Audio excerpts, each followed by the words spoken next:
I'm Claire Hubble, and this is Ukraine, the latest. Today, we discuss the fierce fighting taking place on the battlefront and explore what the prisoner swap involving American basketball star Brittney Griner means for US-Russia relations.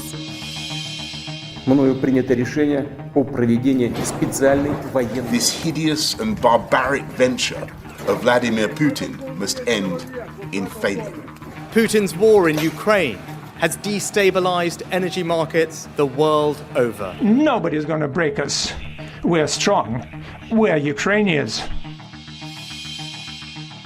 Every weekday afternoon, we sit down with leading journalists from the Telegraph's London newsroom and our teams reporting on the ground to bring you the latest news and analysis from the war in Ukraine. It's Friday, the 9th of December, day 289. And today, I'm joined by Associate Editor Dominic Nichols and Assistant Comment Editor Francis Durnley. I started by asking Dom for the latest updates from Ukraine. Sure. Well, hi, Claire, and hi, everybody. It's been exceptionally violent over the last 24 hours, but in a very, very confined area. So the next region governor, Pavlo Kyrylenko, Ukrainian chap, is saying that the Russian forces have been shelling the entire front line in the area, particularly around Bakhmut and Avdiivka. This continues a pattern of recent weeks, basically. Russia seem to be bashing their head against what's left of Bakhmut, and there's, from all the aerial imagery that we're able to see on social media and online, there's nothing left of the city, of the town. There's just the shell of all the buildings. But it seems to be symbolically important, which might be because the Wagner group, the mercenary group, have been rattling themselves against it for months now. And that might have then morphed into a sort of bigger, more symbolic, what they see as a symbolic victory if they can take the town. It doesn't actually do anything operationally, nothing strategically, very, very limited advantage tactically were they to take that area. But it does, as I say, continue the approach in recent weeks. Now, coincident with this, we know that Russia is building an extensive trench system behind, some distance behind the town of Bakhmut, and not a continuous line from Kherson all the way across the country, because that would be sort of thousands of kilometres long, or is it 1,300, I think, along there. But in significant portions, they are building quite elaborate trench systems, albeit very thin.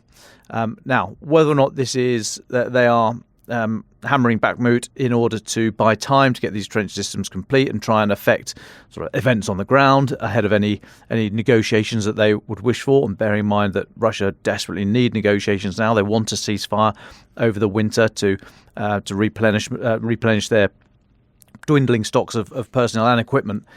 So a ceasefire now would only be in Russia's interest, I would venture.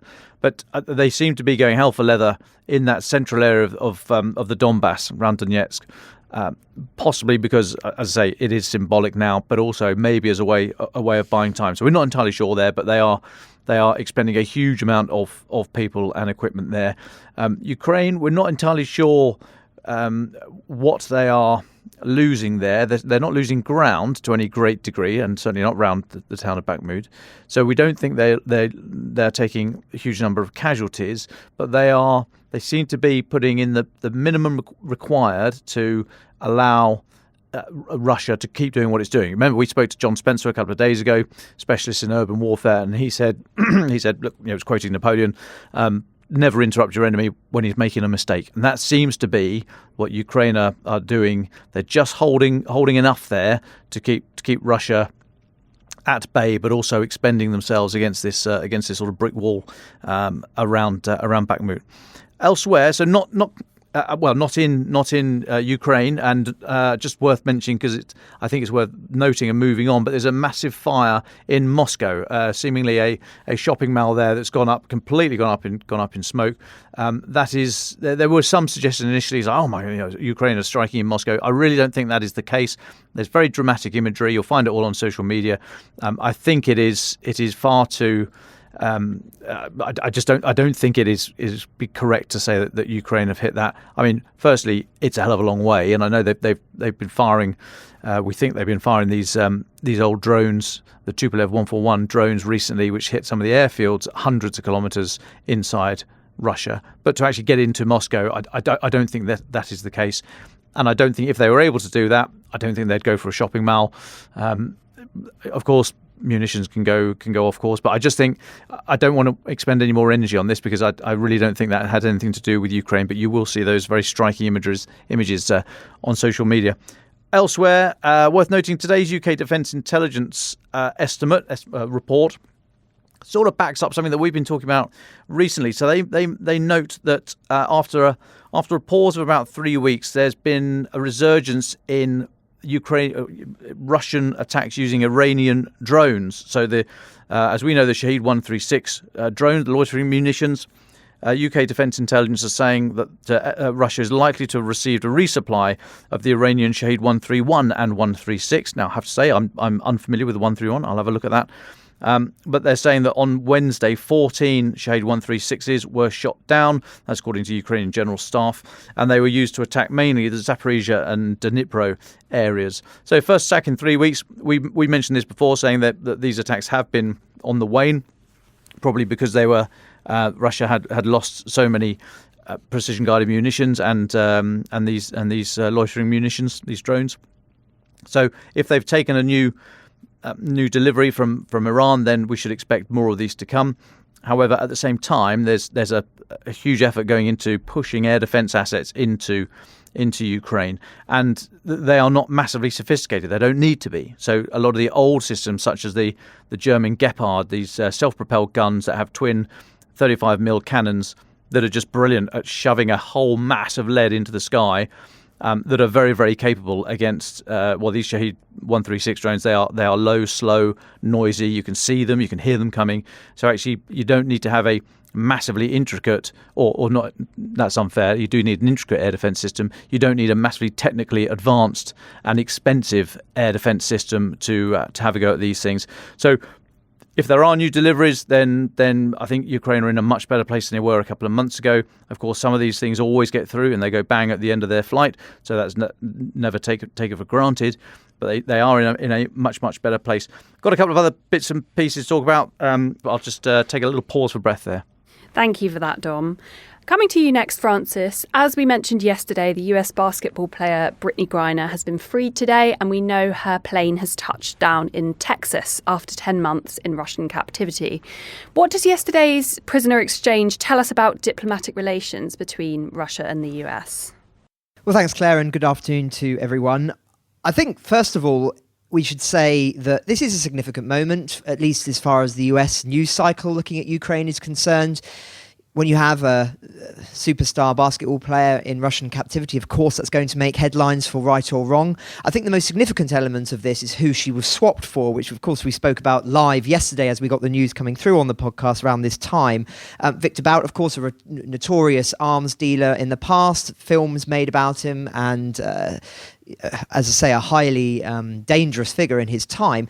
Now, there's rightly been some consternation today saying, how can you swap a sportswoman for an arms dealer and this be a fair exchange? And whilst I totally take that point, I think it is important to emphasise that this arms dealer that we've been talking about has been in captivity for a long time, over 8 years, I think.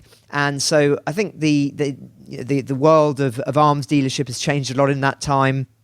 And I think that his usefulness for the Russians is very, very minimal. It's more of a propaganda success for the Russians rather than it being anything more than that.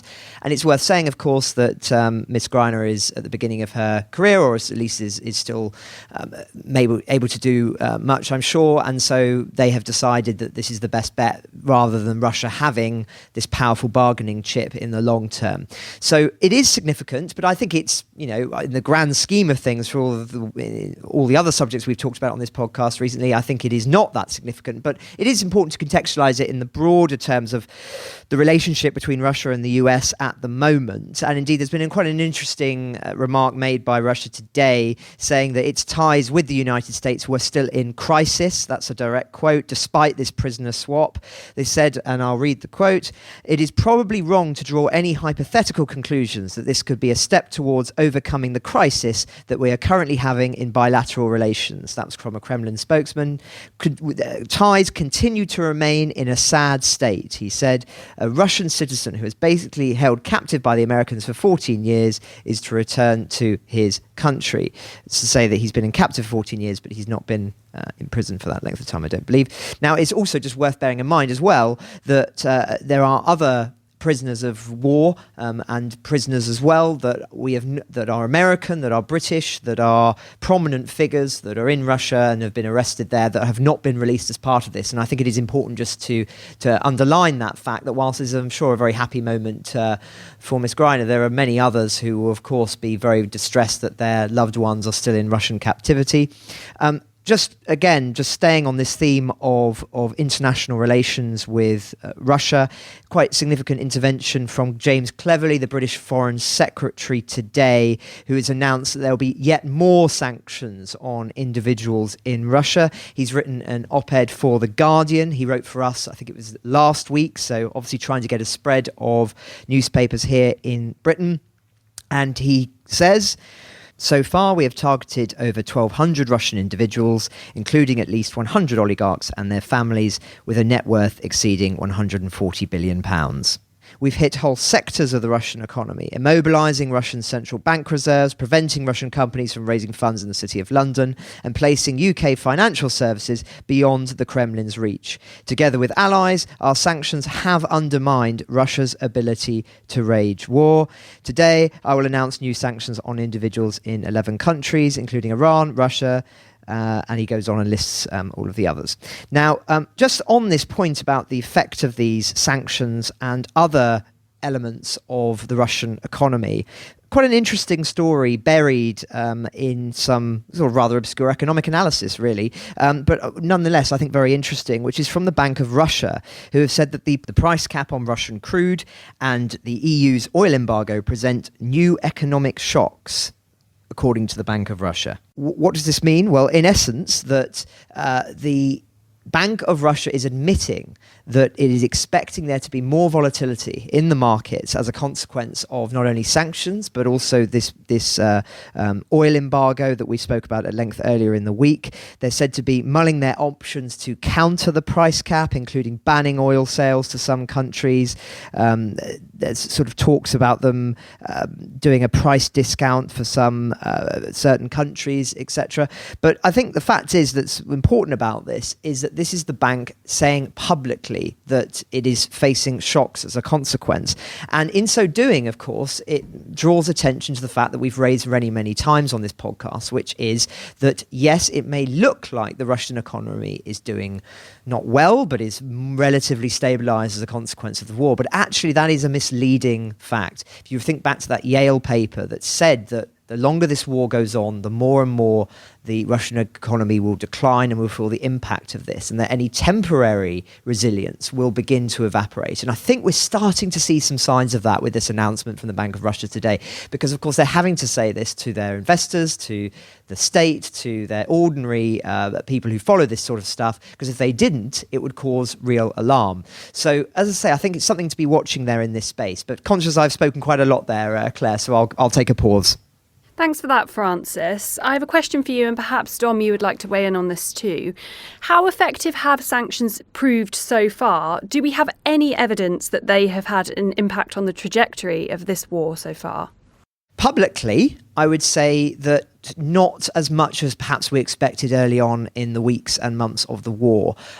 What I mean by that is that we have not been seeing mass energy crisis on the same level in Russia. We've not been seeing rushes on supermarkets to the same degree that people anticipated. And of course, that is usually seen as the evidence that something is going, seriously wrong with an economy. But as I say, I think it's really important to emphasize this fact that the Russian ruble has been stabilized by all sorts of dark arts that economists are able to come up with when they're in dire straits. God knows there's been a lot of that recently in Western economies, of course. But it's not sustainable in the long run. And so whatever they've managed to do in the short term, I think will be dampened in the long term as we see the consequences of this war not only playing out on the battlefield, but in that economic space, which is why, of course, as we keep saying on this podcast, that the longer the West can continue to provide the financial and military support of Ukraine and remain consistent on not bringing Russia to the table or on in terms of trying to force some kind of negotiated deal on the Ukrainians, then there's every reason to think, and I really believe this, that things will become very, very internally challenging for Putin, not only from his generals, but from the ordinary people as they begin to feel the economic impacts of this war on their day-to-day lives. And as soon as that really starts to hit home, then I think we can expect there to be a profound reaction from the Kremlin, because ultimately this is a regime that knows that it needs to follow public opinion when it really starts to shift. It's not like a democracy. You know, when things shift in a country like this, they shift quickly and they usually shift in a very violent direction. So the longer the West keeps up the pressure in this economic space and obviously all of these others, now I think there's every reason to think that we will see significant impacts there, but we have not seen them perhaps quite to the same degree than some anticipated. Thank you, Francis. Dom, do you have any thoughts you'd like to share on the subject? Yeah, well, just on that theme, but right down at the sort of tactical level, if you like, down at the individual level. So the sanctions announced today on the back of other people and entities individually sanctioned. There's a whole list. A lot of Russians and Iranians today, but also many, many more across the world. So have a look at the Foreign Office website. It's Myanmar and all sorts of other places that have felt the heat today from the Foreign Office. But I mean, and these are, what kind of sanctions are they? So they're travel bans and asset freezes. So on the one hand, you might say, well, look, that's not going to do an awful lot. I mean, one of the Russian guys who was sanctioned today, I can't remember his name.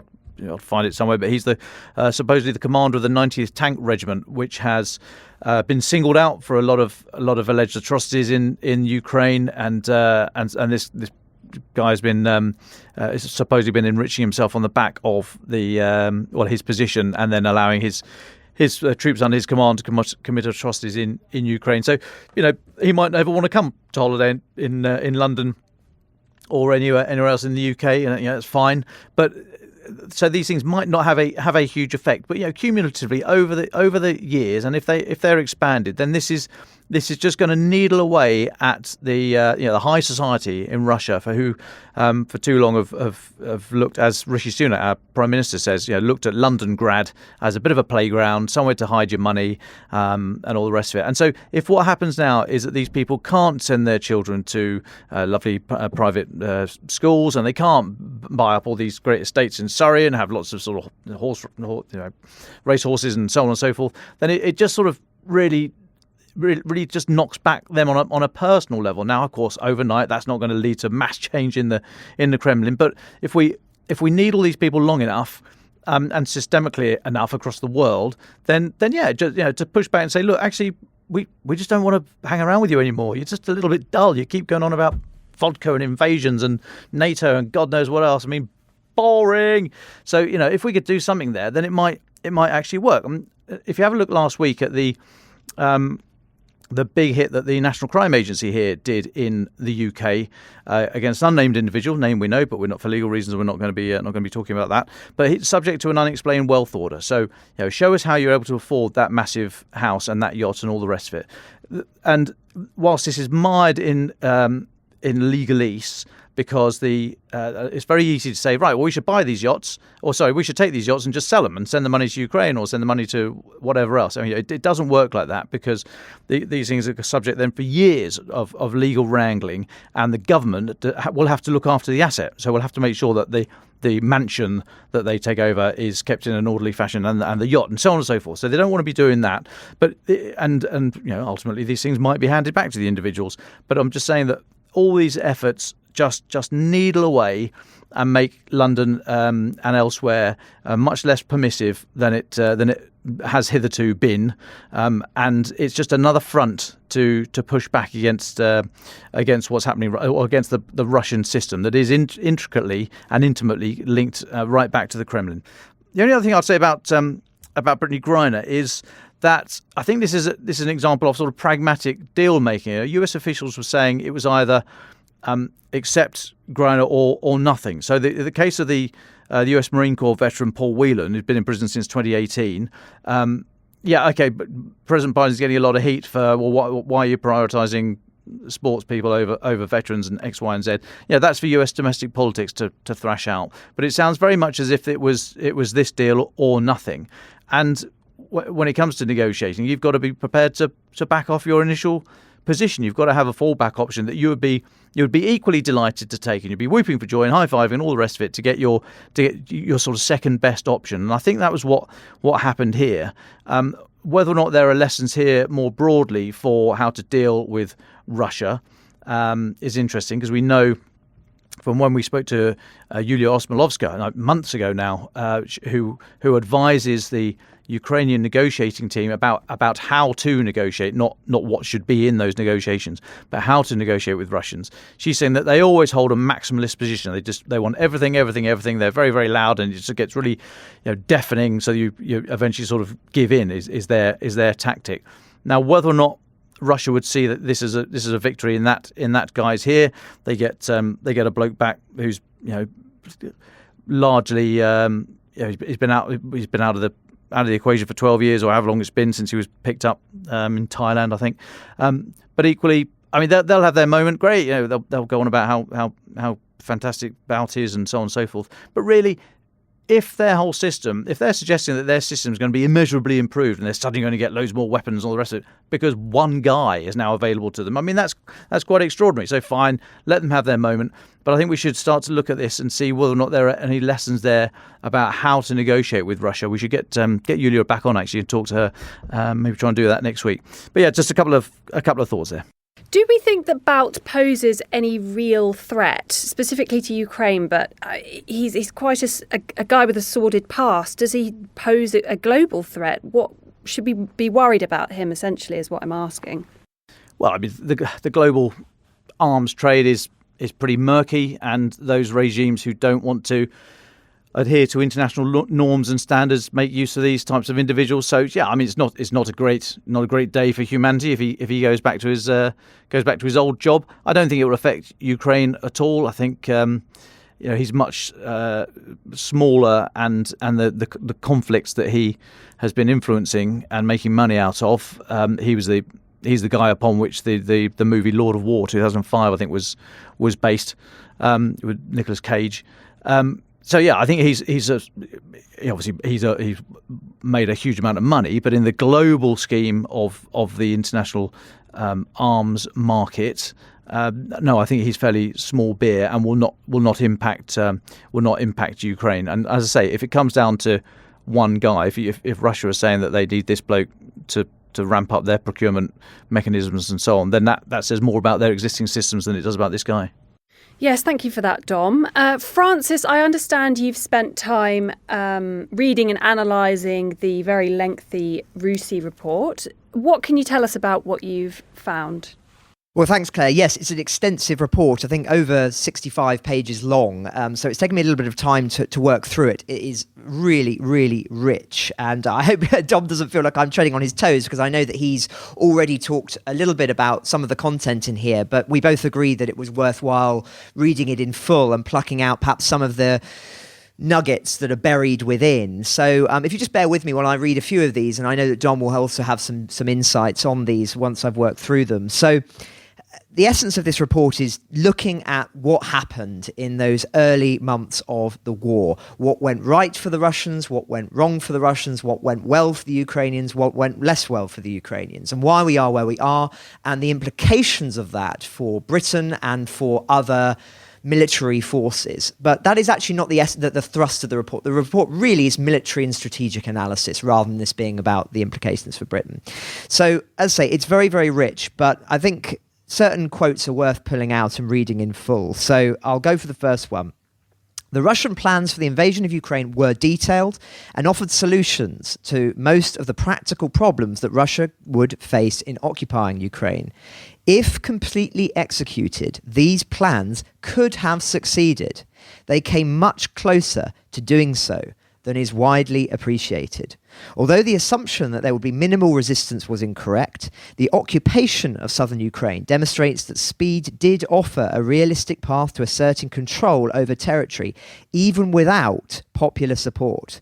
Furthermore, despite the resistance of the Ukrainian armed forces, Russia had the combat power at the beginning of the war to overcome many Ukrainian formations. Beyond the shortcomings in the execution of the plan and the poor performance of Russian combat units, there are fundamental aspects of the plan that must be understood to appreciate the peculiarities of Russian operations in Ukraine in the first phase of the war. So, first things first, quite a striking headline that Russia became much more closely to succeeding in their primary military objectives earlier in the war than many believe. I can believe that now, knowing what we know now, with the analysis, of course, that we've had of the heroic defense of Kyiv and the crucial decisions that were made by President Zelensky and his commanding officers in those early hours of the war that really defined the nature of it in the coming days in a way that really shocked the Russians. And indeed, the report goes into more detail about what really went wrong. It talks about how the plan was drawn up by a very small group of officials, but it says that the Russian military personnel more widely, even up to deputy heads of branches within the Russian general staff, were unaware of the intention to invade and occupy Ukraine until days before the invasion. I mean, that is truly striking, because we were even here at in the newspaper world, we're saying that it was incredibly likely that something was going to happen around Christmas time. So the very fact that even Russian senior figures in the military did not think that it was conceivable that an invasion and occupation was on the cards is, well, it's very, very revealing of the centralization of power within Russia, I would contest. The report goes on. It is important to recognize that the Russians achieved surprise and succeeded in bringing about highly favorable force ratios on the main axes. Now, again, if you think back to some of those reports that we've talked about in the past, particularly that very, very long read by the Washington Post looking at the situation on intelligence, it's really striking when one reads that, just quite how much of a shock it was for President Zelensky and for the Ukrainians, and how it went against the orthodoxy of many of the critical intelligence services within Europe. We've talked about how Germany and France didn't believe that Putin would actually invade. It was only really the Baltic states and Britain that said, were urging the international community to act because they really believed that it was likely. And of course, America as well, following some of the intelligence that they'd received from Britain, supposedly. So again, that would be a line with what the report is saying, is that it was more of a shock than some believed. But what's really interesting then is that if the Ukrainians were surprised, then it was even more of a shock to the ordinary ground troops who were Russian, who were a part of the invasion. It says they lacked a clear understanding of where they were. Whole towns did not exist on the maps that they were used in the operations. They did not anticipate heavy fighting, nor had they established communications to report the situation accurately or receive updated instructions. Ukrainian forces found themselves bypassed and often confronted with columns of completely unprepared Russian troops. So again, this would speak to that chaos. If you think back to how utterly disparate the Russian army seemed when you had situations where you had tanks driving through urban settings, which is always a disaster. That wasn't because they were planning on taking those towns, because they didn't know they were there in the first place. I mean, as I say, really, really speaks to the just chaos in the Russian army in those early months. Just a couple of other things to pick out. I know I'm going on a bit here, but hopefully this is interesting. By D+3, so that's 3 days into the operation, like we talked about D-Day +1, etc., it was apparent to Russian commanders that their plan had gone seriously wrong. It was evident that Ukraine's air defences were still operational, that the Russian ground forces had stalled, and that there was fierce resistance. Moreover, it was apparent that the activities of the special services in Kyiv aimed at neutralising Ukraine's political leadership, critical to Russia's theory of victory were falling and failing as the security service of Ukraine identified, isolated, and destroyed their infiltration groups. So again, really interesting that talking about how much of a priority it was to decapitate the Ukrainian leadership and install some kind of puppet. But the fact that Zelensky managed to avoid that and remain this iconic figure that he is today, just absolutely vital as far as this report is concerned. And just lastly, I talked about it has lessons and implications for the West. And one of the key findings, according to the report, is that there is no sanctuary. And that's the way they put it. There is no sanctuary. The first clear lesson from this war in Ukraine is that the enemy can conduct strikes on targets throughout its adversary's operational depth with long-range precision fires. Now, that's obviously not just drones, but that is the kind of long-range artillery like the HIMARS and everything else that we've seen since the invasion has been provided to the Ukrainians. But this is an innovation.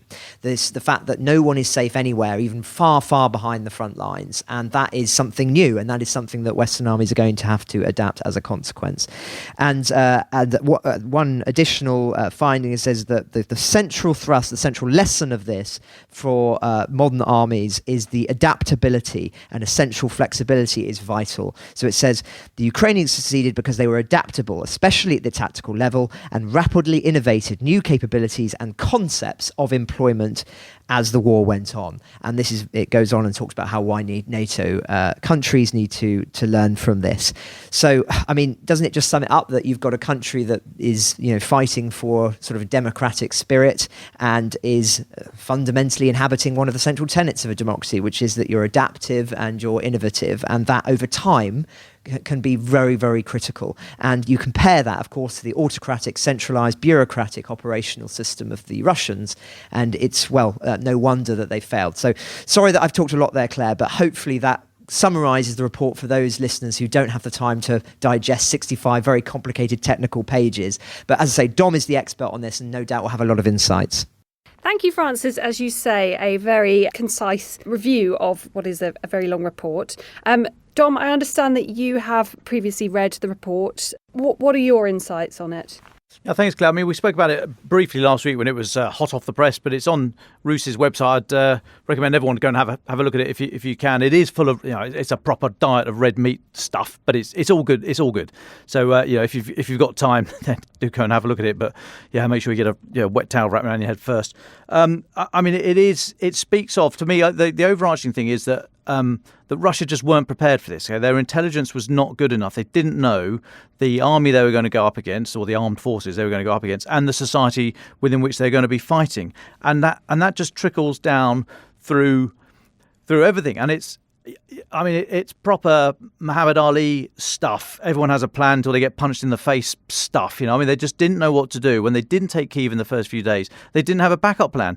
For a start, as we've said before, there were four military entities fighting here for Russia. There was the army in the north, army in the east, army in the south, and the air force doing its own thing. And I suppose you could say five, Black Sea Fleet and submarines and what have you. But they weren't talking to each other. They weren't coordinated. It wasn't until Sergei Surovikin came in a couple of months ago that they got any kind of overarching plan. And we said at the time that actually he made a couple of wise calls, I would suggest, for Russia. So pulling out of Kherson, number one, and shifting to attacking the Ukraine's infrastructure. They had to try and do something different because they were losing on the battlefield. Now, neither of those things are particularly borne fruit for them. So arguably they haven't been that good. But I think the alternative was them being absolutely wiped out.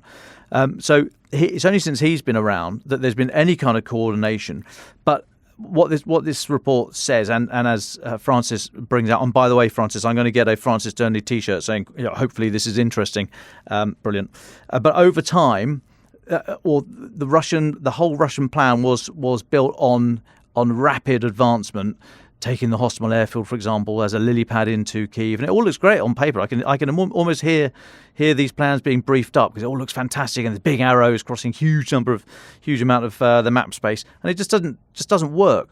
And over time, if your whole doctrine is built on that, if the whole way of fighting is built on these sort of rapid advancements, and we also know just grinding away with artillery, then time is your enemy. And as Francis says, this paper brings out that with the advent of drones now being intimately linked to very, very low level or levels much lower than they have been in, let's say, the West's recent experience of drones, where we've been using Predator, Reaper, and all the rest of it. And we see all these amazing drone strikes and blah blah blah, and that's amazing technically. I mean, I don't mean sort of on a human level, but that's always held at a very, very high, very high up in the chain of command. What we've seen in Ukraine is that these drones are available to many, many more units, right down at the lowest levels, and therefore, if there's nowhere to hide. And as we've seen, Ukraine have now been adept in linking, grenades to these drones and dropping grenades onto individual positions. Might only impact a very small number of Russian soldiers at the time, but over time, not only do those numbers add up, but that corrosive element that starts seeping into your mentality that you could be watched at any moment, that you're always being spied on by a drone, and there could be a grenade coming down right now. I mean, that is exhausting and mentally draining. And so the whole command, Russian command, and down to the individual soldiers, whether they are newly mobilized or not, I mean, being in someone else's country that they don't want you there and are very inventive at ways of killing you. I mean, it is exhausting and corrosive. And what this has done, these types of the drone and the innovation and everything else, is it's utterly denuded or made surprise very, very hard to achieve. Russia, I don't think, have managed to achieve that at all yet. Look at how effective surprise can be if done properly. Look at the Kharkiv offensive back in, when was it, August, when Ukraine managed to punch through and then just ran pell-mell east, just kept going, and it was geography and their own risk appetite of not wanting to be overextended that dictated where they were going to stop. Russia did not get a vote. They did not get a vote where Ukraine were going to stop in that sort of Mad Max dash around Kharkiv. So surprise can be absolutely critical. But if you can't achieve it, because you are being watched the whole time, or you haven't got an effective counter drone capability, or you've got your operational security wrong, and you've not hidden where you're going, and all that kind of stuff, then you can't achieve that surprise. And I don't think Russia have been able to do that. And so this cumulatively, all these little bits are adding up. That time, I think, is in Ukraine's favour, and Russia they've not shown any particular intelligence on the battlefield, big and small I, and they've just not shown their ability to adapt beyond, as I say, Surovkin's sort of plan to get out of Kherson, which they should have done weeks before then anyway. And I think it all comes from the fact that they have a very centralized command structure. It all goes around Putin. What he says goes. Everything has to be bumped back up the chain. Nobody wants to make a decision. They're terrified of making the wrong decision, so they'd rather not make any decision. And so the whole thing just grinds down, and then all they can do is dig trenches and hope they can ramp up artillery supplies. So, yeah, a long-winded way of saying I think a lot of these lessons from this report point to a bit of a bold call, but how this might end, or certainly the direction of travel. And yeah, it's well worth a read. Thank you both. Very interesting to hear your insights on that one. If anyone has any suggestions for what we should put on a Dom Nichols slogan t-shirt, please do let us know on Twitter. Francis, I understand you have a few updates on the situation within Russia itself. Thanks, Claire. Well, if Dom gets a t-shirt that says, hopefully that was interesting, then I promise I'll buy one that says he knows his onions with an arrow pointing at Dom. How's that? But yes, so in Russia itself, I'm aware that we've neglected this a little bit in recent days, so I just wanted to turn our lens onto it briefly. Now, I talked earlier on, of course, about the impact economically on the sanctions on Russia, which I think we are starting to see some quite significant impacts when you get the Russian central bank admitting to this. But just something else that happened, which I thought was very striking.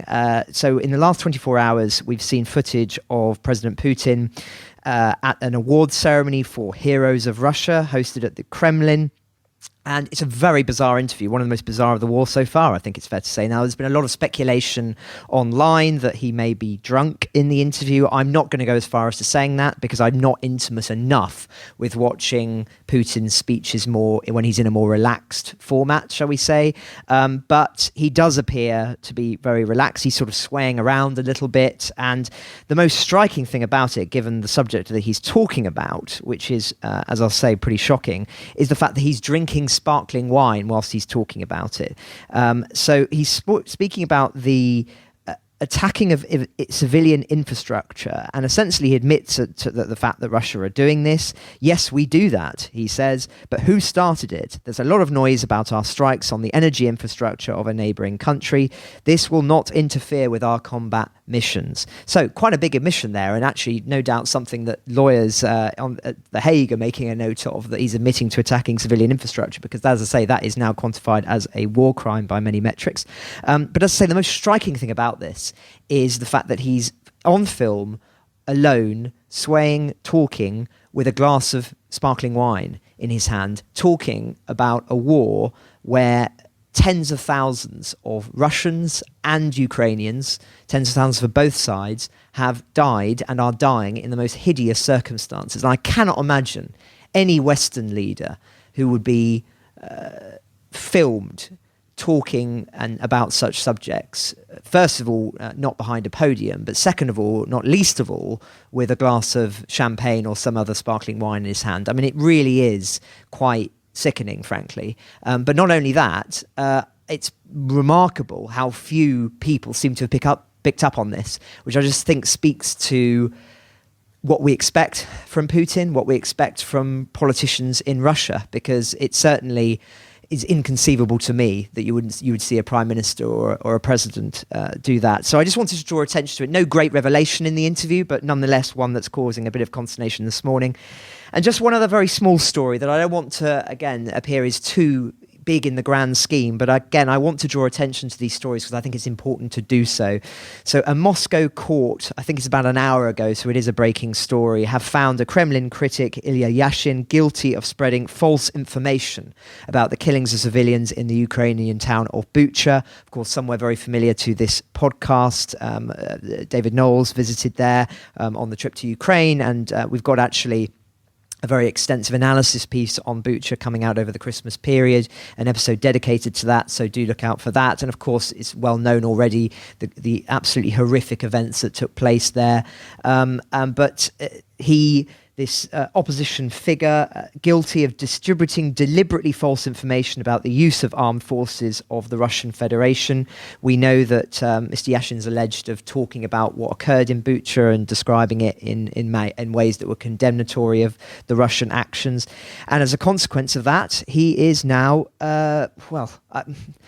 going to go to prison. He's already, of course, been arrested, and there was a 2-hour delay to the verdict, we understand. But interestingly, there were 200 supporters who came to cheer him on. We don't yet know what the scale of the punishment will be, but as I say, I just think it's really, really important to draw attention to these instances of very, very brave Russian civilians who know the consequences of them speaking out here, and yet are willing to do so because they see what is occurring as wrong.